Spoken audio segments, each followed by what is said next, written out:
Is the city of London managing the entire world's finances still today, and you're just not aware of it? All that and more. Stay tuned.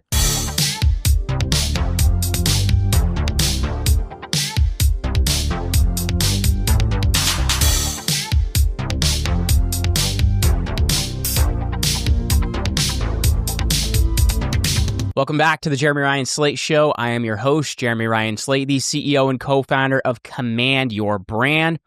We help our clients to combat cancel culture by placing them on the right podcasts and new media. You can check us out over at commandyourbrand.com. Reminder, if you're brand new to this channel, to like this video, leave us a comment, and smash that subscribe button if you support liberty, freedom, and want to build a better future. So what's good, everybody? Welcome back to the Jeremy Ryan Slate Show. Once again, I'm your host, Jeremy Ryan Slate. You can find me on X. I am at Jeremy Ryan Slate.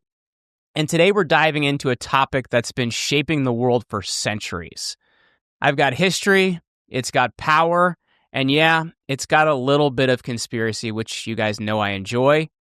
We're talking about the city of London, not the big, sprawling city you're thinking of, but a tiny square mile patch that's been beating the heart of global finance for ages.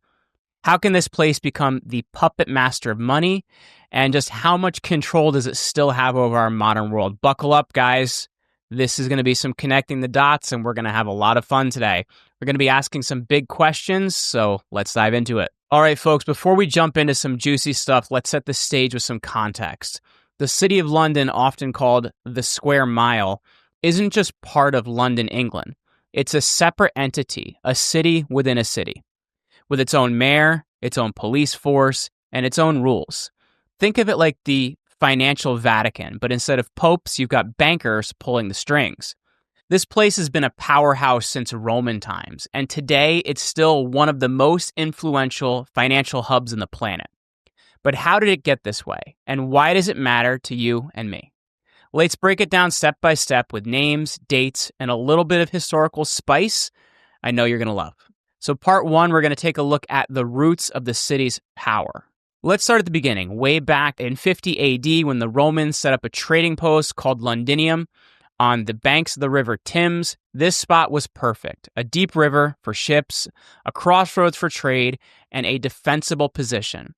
By the Middle Ages, this little patch of land, about 1 square mile, became the heart of commerce in England. Merchants from all over Europe flocked here, trading goods like wool, wine, and spices.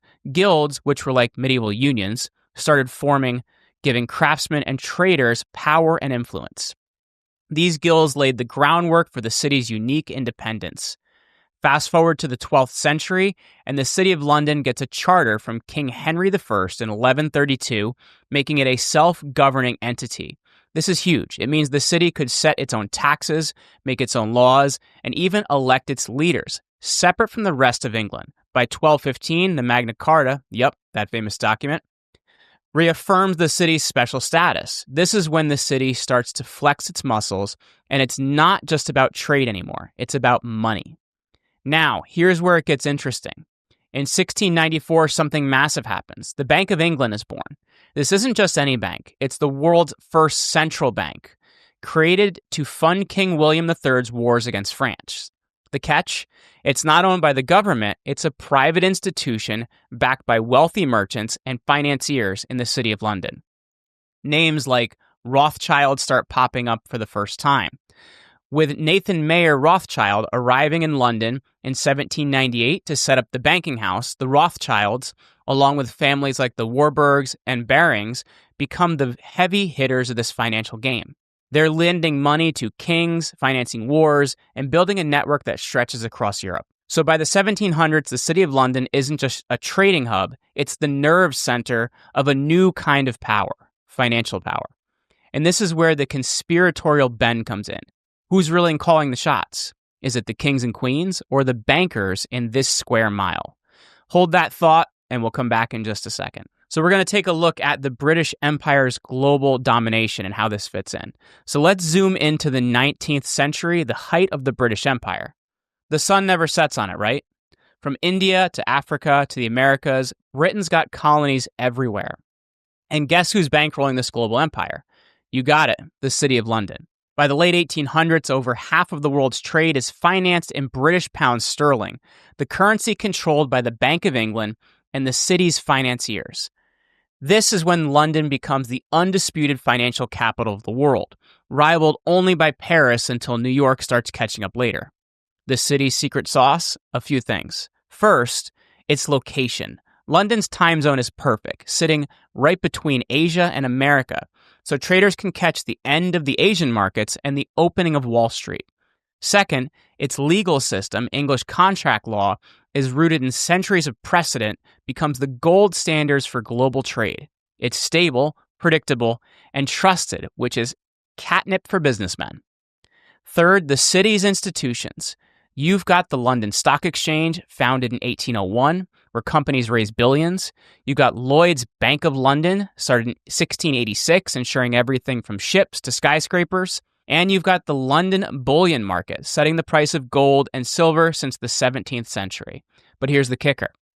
The city's power isn't just about money. It's about control.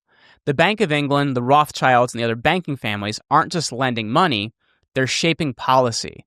They're advising governments, financing wars, and even influencing which country rise or fall. For example, in 1858, the British East India Company hands over control of India to the British Crown. But who's really behind it? The city's financiers who've been funding the company's conquest for decades. Some folks on X have even claimed the city owns the politicians, the media, and pointing to its massive assets, 7 times larger than the UK's economy. Now, we can't verify that outright, but it makes you wonder, how deep does this influence go? By the early 20th century, the city's grip on global finance is ironclad. Even during World War I, when markets are chaotic, the pound sterling stays stable, thanks to the city's maneuvering. The Bank of England steps in, controlling foreign exchange and keeping the system afloat. But cracks are starting to show in that facade. New York is rising, and the 20th century is about to shake things up. Let's fast forward to the late 20th century, because this is where the City of London reinvents itself. After World War II, the British Empire is crumbling. Colonies are gaining independence, and the US dollar is stealing the spotlight as the world's reserve currency. London's still a player, but it's not the king anymore. So what does the city do? It adapts. In the 1950s, the city pioneers new financial products like the Eurodollar and Eurobonds. These are basically a way to trade dollars and bonds outside of the US, dodging American regulations. It's a genius move, and it keeps London in the game. By 1958, exchange controls are relaxed, letting the money flow freely. Then, in 1979, something massive happens. Margaret Thatcher's government abolishes capital controls, letting British assets abroad skyrocket to £12 billion. This sets the stage for the biggest shakeup yet, the Big Bang.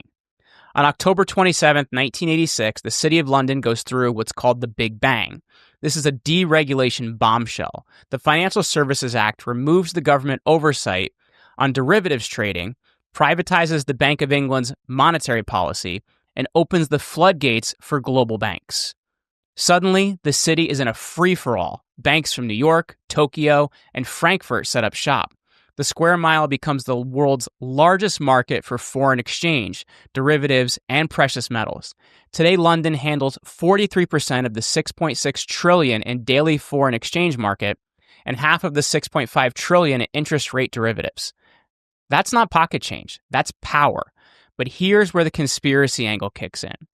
Some folks like Tony Northfield, a former city trader turned Marxist, argue the city isn't just a financial hub, it's a mechanism of power in the global economy.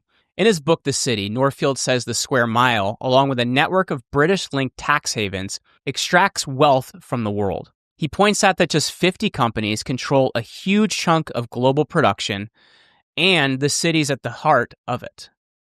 Others on X go further, claiming that the city is a sovereign state that privatized the Bank of England in 1694 and controls everything from the Federal Reserve to global debt. Now, I'm not saying I buy all of that, but it's worth asking. Why does this tiny square mile have so much sway? And let's talk about those tax havens. Places like the British Virgin Islands, Bermuda, and the Cayman Islands, all linked to the UK, hold trillions in offshore wealth. Some estimates say the world's assets are tied up in this shadow banking system, and the city's right in the middle. Is this just smart business, or is it a deliberate web to hide the wealth and dodge taxes? You tell me. So where does the City of London stand in 2025? It's a titan. According to a 2024 survey by the City of London Corporation, it's the world's top financial center, just edging out New York. It's got the largest concentration of banks, the largest share of derivatives, and Forex trading. And it's a leader in sustainable finance, but it's not all smooth sailing. Brexit, which hit in 2020, cut the city off from the EU's single market. Some banks moved jobs to Frankfurt or Dublin, and New York's been creeping up as well, especially U.S. markets hitting record highs, even recently. Still, the city's sticky power, what academics call its ability to hold on to influence, keeps it at the top. It's the legal system, the time zone, and infrastructure are still unmatched. Plus, it's got history on its side. The square mile's been through plagues, fires, wars, and now Brexit, and it's still standing. Canary Wharf, a modern financial hub in London's East End, adds even more firepower, hosting giants like HSBC and Barclays. But let's get real. How much control does the city still have? A lot if you ask the right people. The city's banks and insurers like Lloyd's of London underwrite global trade, its markets set prices for gold, silver, and oil, and its influence reaches deep into politics. Some on X claim the city owns MPs, media, and NGOs with assets so vast it could buy the UK economy 7 times over. Others say it's the real power behind the Federal Reserve, using the Bank of England to pull the strings. These claims are hard to prove, but the city's role in shaping global finance is undeniable. Here's a wild stat. The city's financial services employ just 100,000 people in wholesale banking, but generate trillions in transactions. That's efficiency. Maybe it's leverage. Either way, when you control the flow of money, you control a lot more than markets. You control decisions, governments, maybe even wars. And that's where the conspiracy crowd gets loud. It's the city, the puppet master of the world, or just a really good player in a messy game. I lean towards the latter, but I'm keeping my eyes open. I hope you are as well. All right, let's bring this home. Why should you care about a tiny square mile in London? Because the city's influence touches your life. The interest rates on your mortgage, the price of gas at the pump, the stability of your 401k, all of these things are tied to global markets. And the City of London's got its fingers in all of them. When the city sneezes, the world catches a cold. Just look at the financial crisis in 2008.